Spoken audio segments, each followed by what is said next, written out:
اجري يلا. ده بتقول حاجه. تقولي ايه على البرامج برضه؟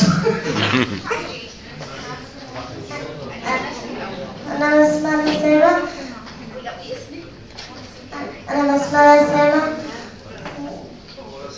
قولي بسملة سامع. قولي انت بتعملي ايه؟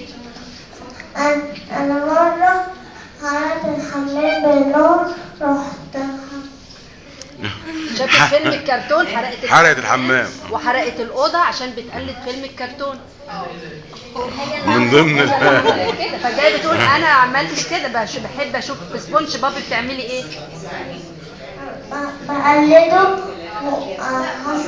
وولعت النار حوالين السرير وكنت وهي نايمة.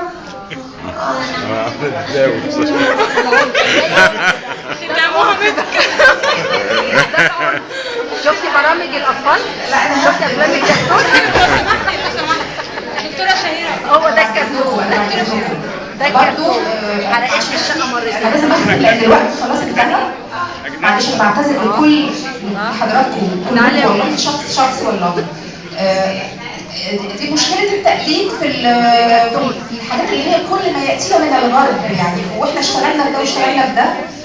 اتمنى ان يكون في عندنا حاجات مصريه تقدر تمنع هذا الخطر عنا، وان احنا نثقف اولادنا ان هم ما يتاثروش بكل الكلام ده الحقيقه بعد كده.